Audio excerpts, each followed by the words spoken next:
Whoever you are, we welcome you. Wherever you come from, we welcome you.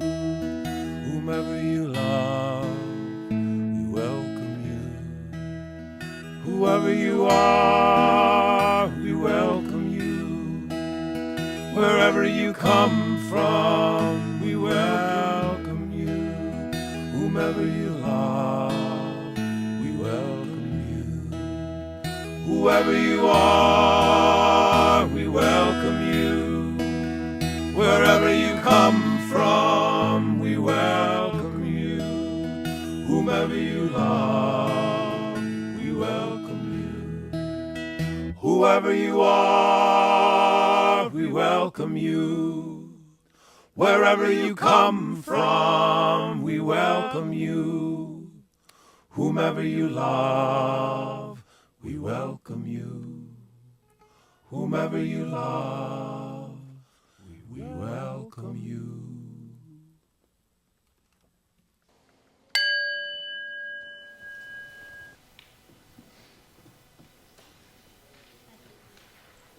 Let's think back a long, long time ago, before human beings knew anything about how the Earth, the Sun, and the other planets moved in the sky. Back in those ancient times, people saw that at a certain time of the year, the days would grow shorter and shorter and get colder and colder. They didn't know why. They just knew that these things happened, and people were afraid that the sun would go away forever. This time, when the sun is at its lowest point and just about to return, is called the winter solstice. Some believe that magic is just science we don't understand yet, and some believe science and magic coexist. But we know creation stories have been helping people understand their world for as long as there have been people. One thing has never changed in human understanding is that the world, the universe, is a miraculous place full of mystery. And people were led by their shamans and holy men, and women in rituals, and prayers to make sure that the sun returned. Today, we're going to share some of those solstice stories and rituals with all of you.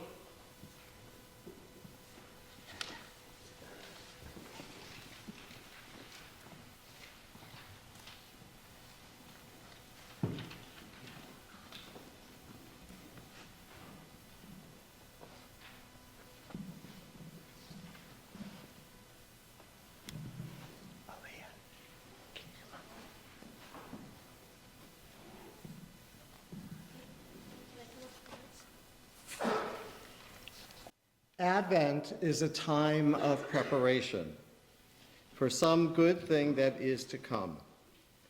We human beings, in spite of all that has happened to us and been done by us, long to be joyful. We want happiness and fulfillment for ourselves and those we love. Something new, something vital, something promising is always coming. And there is always an air of expectation around us.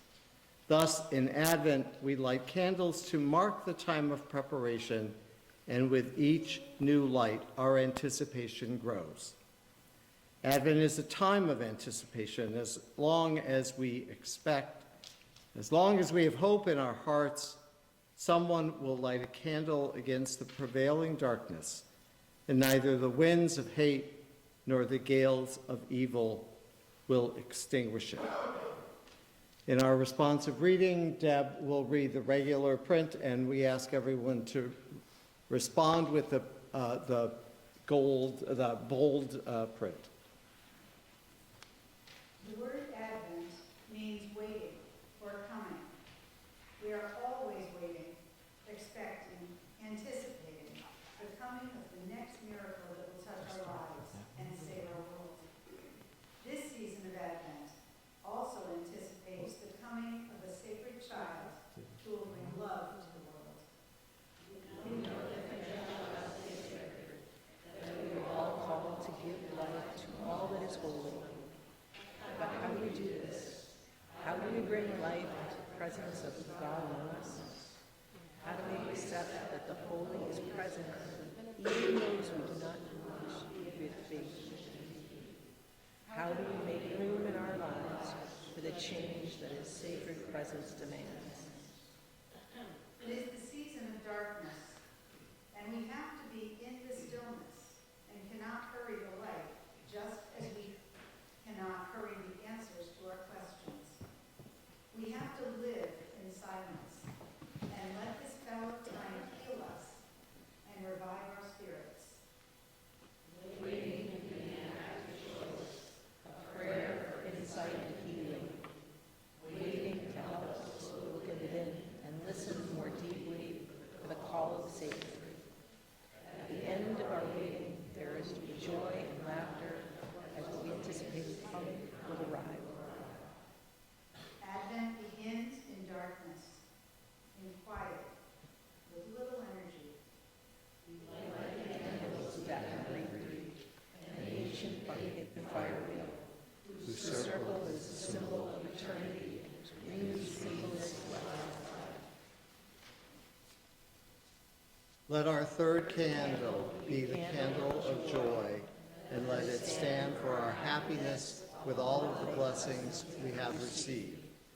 Let this candle represent the joy of wonder and surprise and newly discovered insights.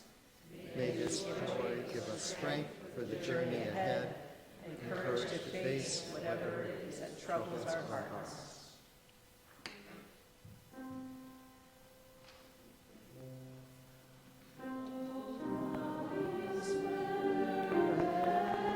Very bright as joy that never yields to mind. Oh, come and turn all hearts to peace, that greed and war at last will cease.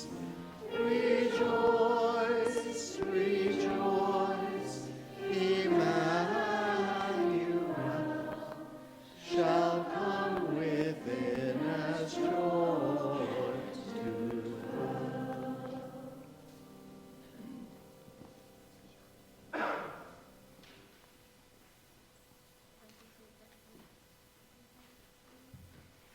Please rise in body and spirit for our hymn, Winter Solstice Round, Town, and Your Code. Say 3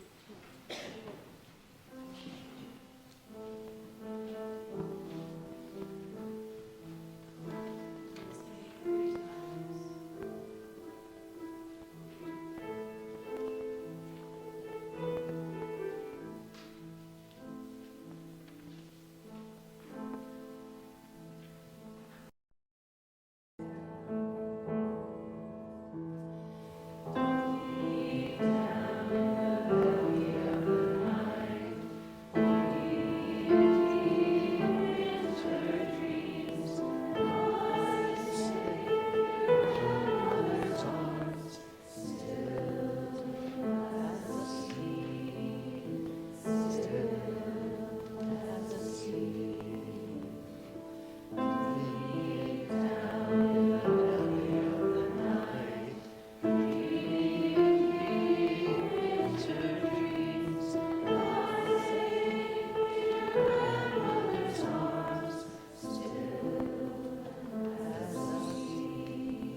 From the darkness is born the light. From void fulfillment emerges. The darkest night of the year is at the threshold.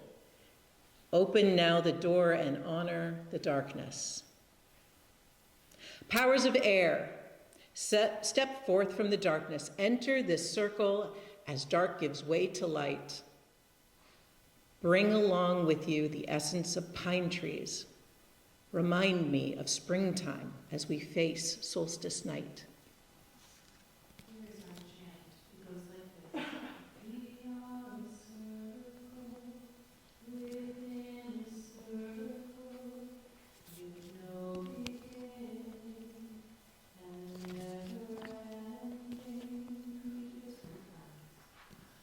We are a circle within a circle, with no beginning and never ending. We are a circle within a circle, with no beginning and never ending. We are a circle within a circle, with no beginning and never ending. Powers of fire, step forth from the darkness. Enter this circle as dark gives way to light. Bring along with you the first glint of tomorrow. Remind me of summer as we face solstice nights. We are a circle within a circle, with no beginning and never ending. We are a circle within a circle, with no beginning and never ending. We are a circle within a circle, with no beginning and never ending. Powers of water, step forth from the darkness. Enter this circle as dark gives way to light.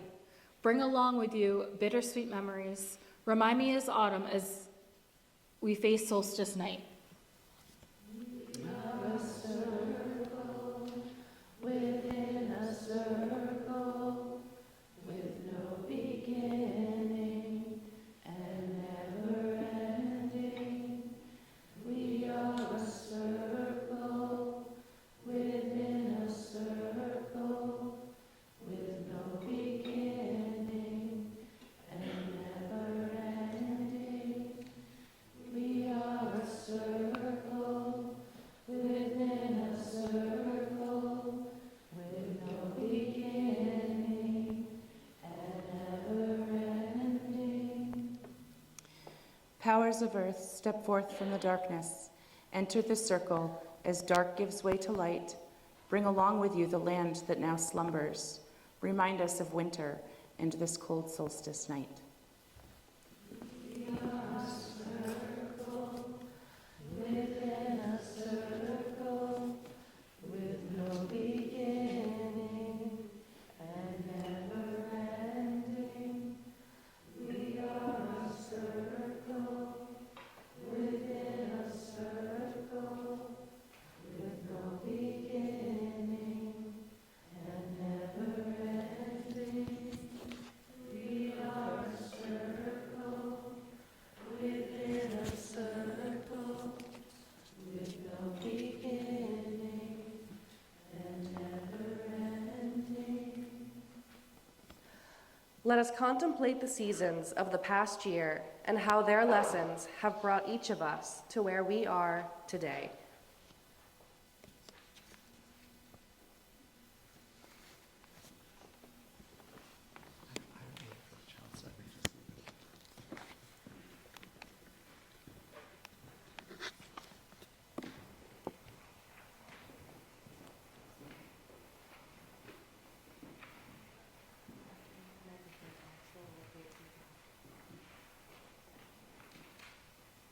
As we light our chalice this morning, please join in the chalice lighting words that are printed in your order of service. Love is the spirit of this church, and service its all. This is our great covenant, to dwell together in peace, to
getting longer.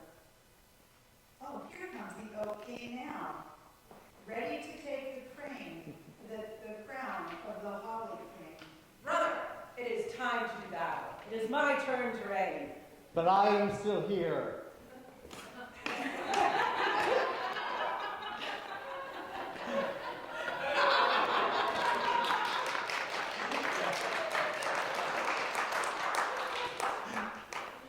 You see, it's just the way of things. These two will tussle every year as the seasons change and the wheels of the year turn.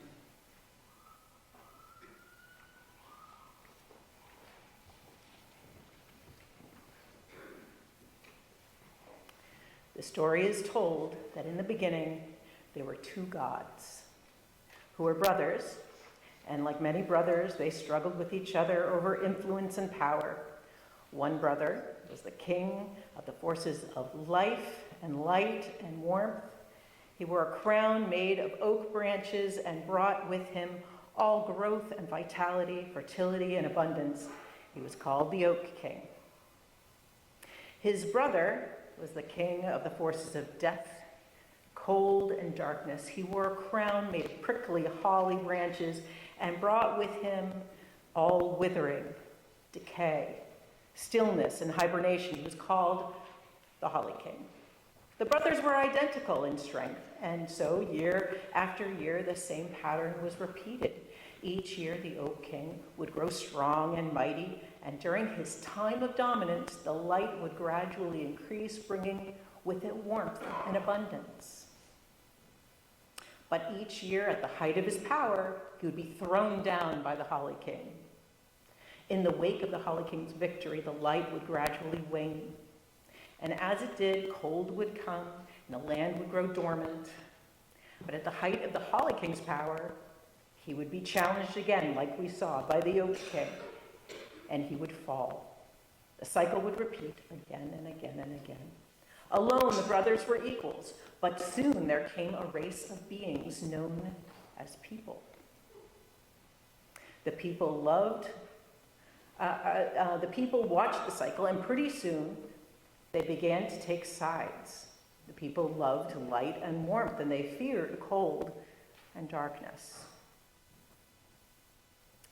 And so each year they would celebrate the victory of the Oak King, but they would mourn the victory of the Holly King. And when the two struggled with each other, the people would lend the strength of their voices and their bodies, their minds and their spirits to the Oak King. But the Holly King was without their support.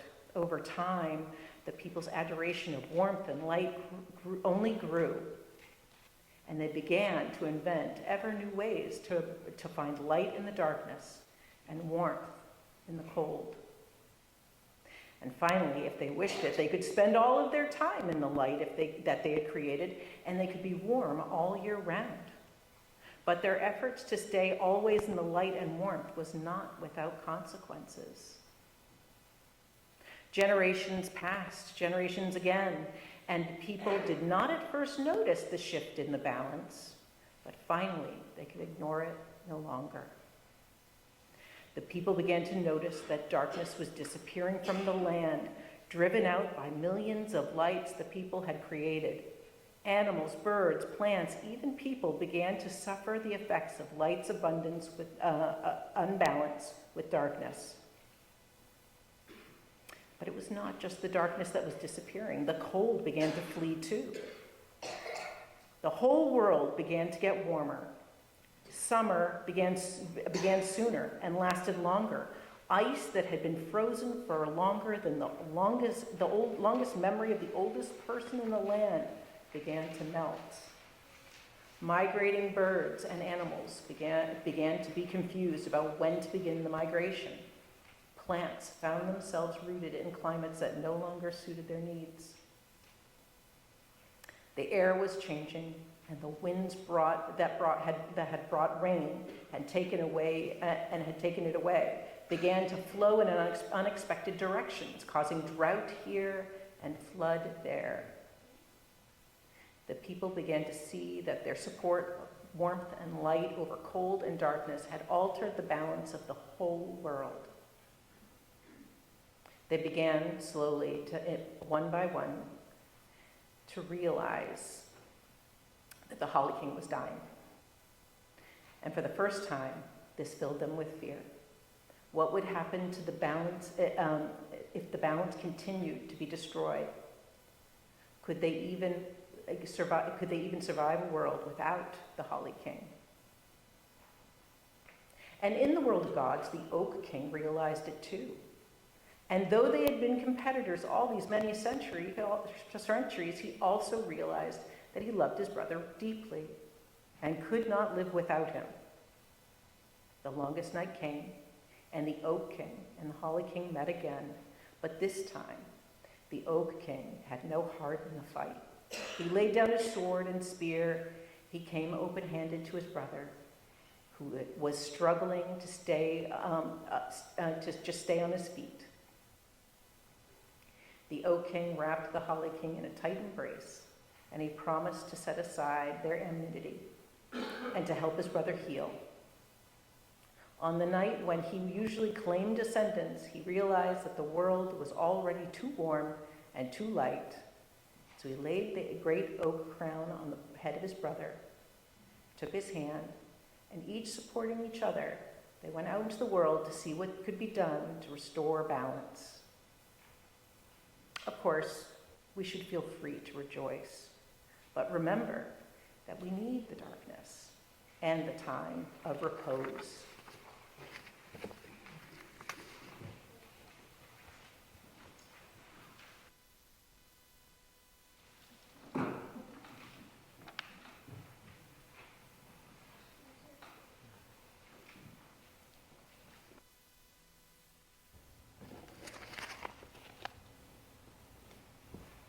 Please join me in body or spirit for our hymn, Holly and the Ivy, making lyrics adapted to Celia Woodland.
Shaman by Richard Heinberg.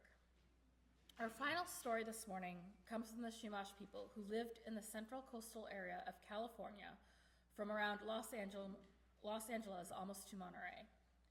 It is an early winter morning more than 1,000 years ago. A Chumash shaman, or holy man, prepares for the most important moment of the season. He has spent the past 3 days fasting, singing, and praying. Once again, as he has done every year at this time since receiving initiation from an older shaman, he deliberately crosses into the magical realm of the gods and spirits. He knows that on this morning, he must play his part in maintaining the balance and health of the earth, of the heavens, and of his people. As the eastern horizon shows the first faint hint of coming daylight, the Chumash shaman enters a shallow cave. Inside, he contemplates sacred drawings whose meaning only he and his teacher understand.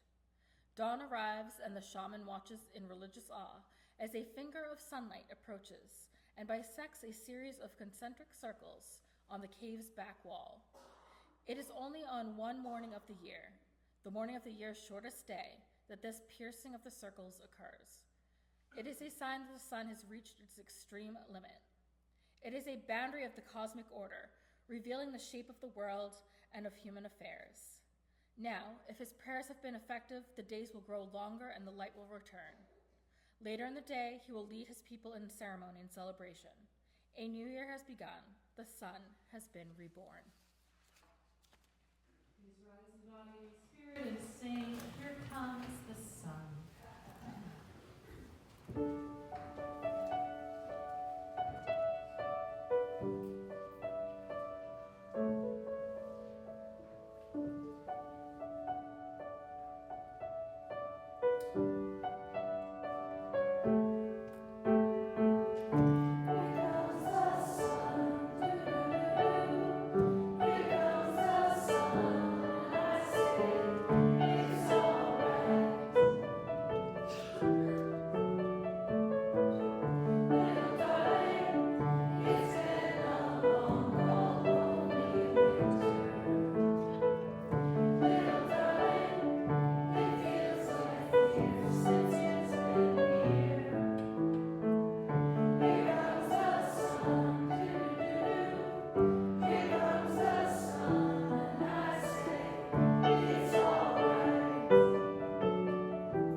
Please be seated.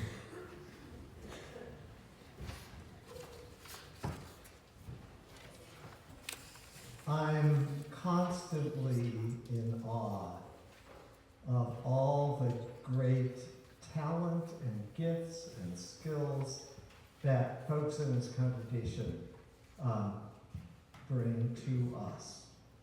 And once again, we have celebrated, or at least are in the midst of celebrating the solstice and the return of the sun. And I want to thank everyone who's been involved in that process, especially Jen, for whom this is the last time that Jen will be able to do this with us, unless she flies up from Texas. We'll take So, of course, part of what each of you give to the church is your financial contribution as you are able, and we will now collect those offerings for the work and mission and ministry of the church.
Don't know it, you can hum along, the rest of us that know by heart can sing it together.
An important part of how this congregation grows and connects with each other is that we share those times of joy and sorrow, milestones that have touched our lives and our hearts since the last time that we were together.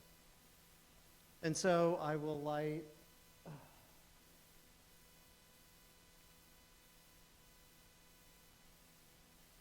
a first candle for all those who are experiencing health crises and issues right now. I've been informed that both Ben and Pandy Brewster are struggling right now, and so if we could hold them in our prayers. Pandy has had pneumonia, and and Ben had a fall, and they're both kind of being moved to life care today. So, I will stop in tomorrow to see them, or sometime early in the week I'll check in with them. And anyone else who is struggling with health issues. So let's lift all of that. It's a tough time of year to be dealing with stuff, with our health.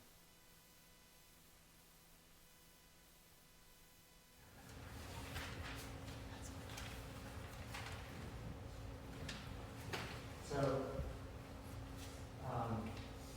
as I light a final candle for all that remains in our hearts, I also want to, participate in this love fest with Jen. And I know there's a lot of chaos at your house right now, and you can see packing and moving, but we and I wish there was some way we could give back to you as you get this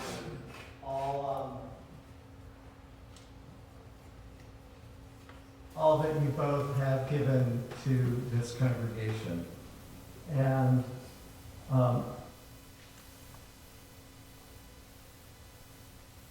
meeting both of you at that first time at that party at the Brewsters when I first came here almost 7 years ago, and being able to count on you and Cheryl for all of these different volunteer things that you have done has been an incredible gift to me and to this community.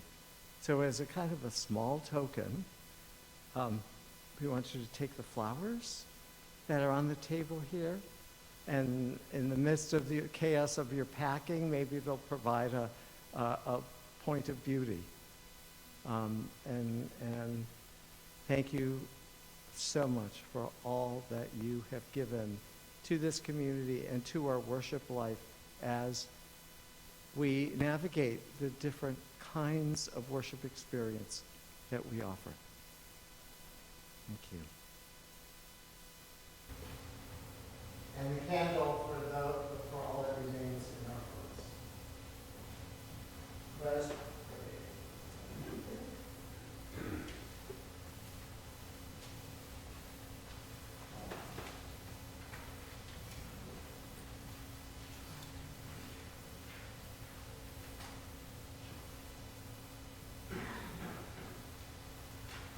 Let us pray.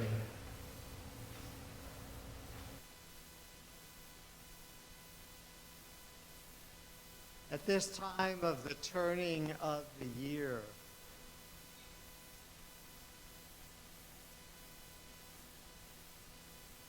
at this time when the Oak King has prevailed so much, and we have created holidays and holy days with lights and candles because we are so afraid of the dark.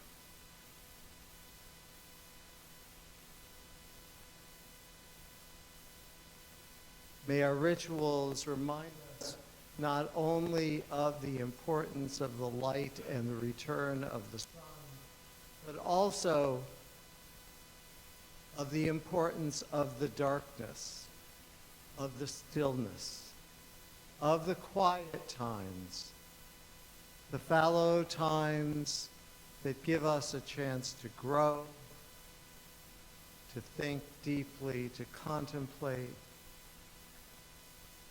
and that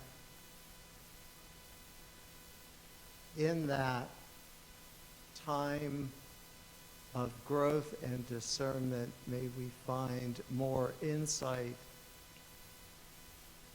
into who we are and how we are meant to be in this world. Let us pause for a moment of our own prayer and reflection.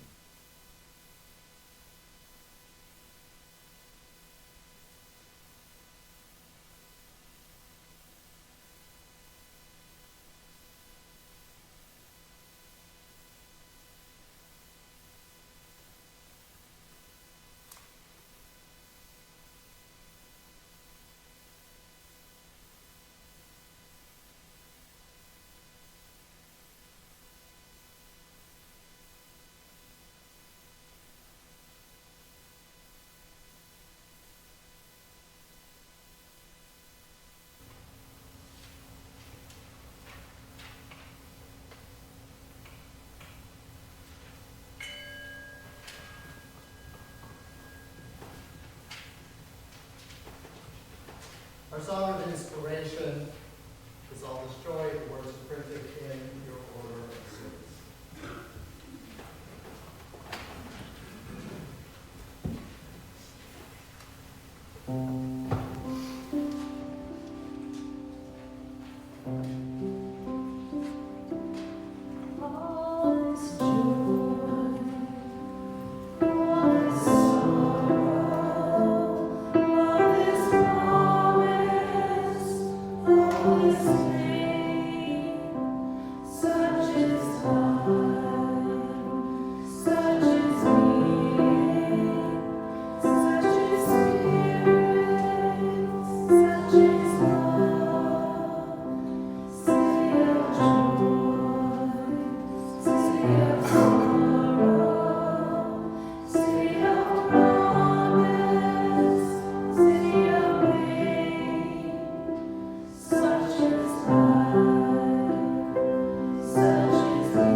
Our benediction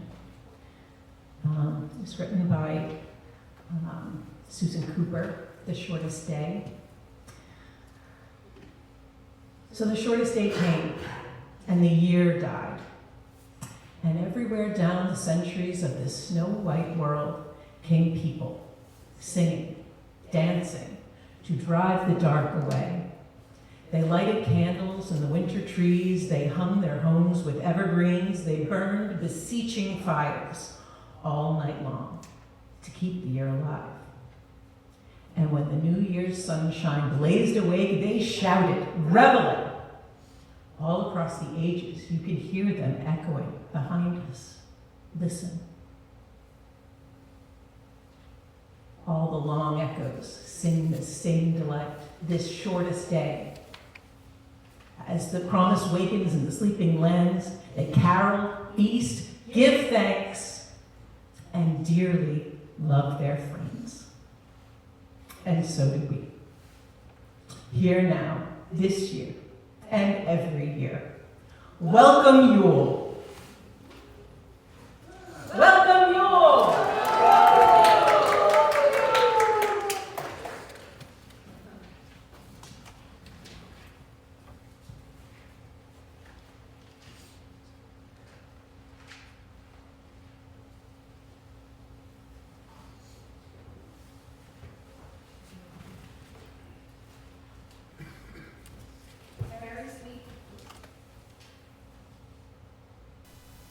It helps if the microphone is on. Carry sweet tidings. Around the world and beyond, we charge thee as messengers, earth, water, fire, and air. Let us all rejoice loudly in the sun, the oak king's return. Teach that all that you need with glad tidings you bear.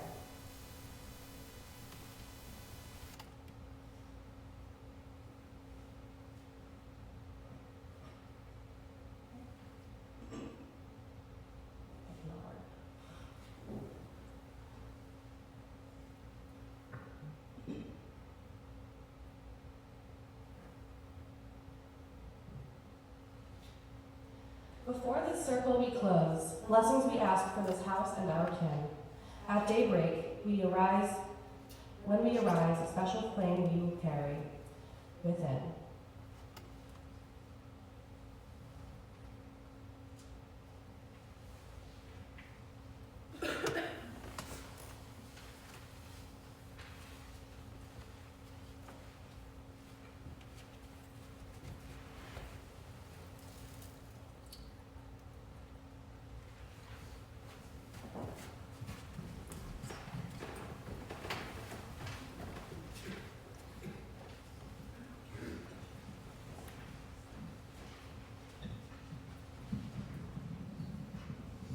Our postlude is the beautiful Wassail, Wassail, and everybody has a part in this.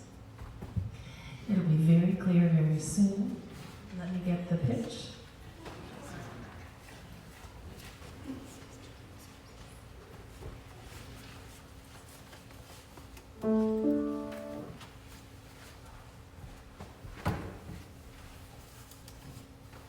We will start and then we'll invite you in. Wassail, wassail, all over the town. The snow it is white and the ale it is brown. The mistletoe's hung and the oak log is round. So sing we this solstice around and around. Wassail, wassail, wassail, wassail, wassail, wassail. Keep that going.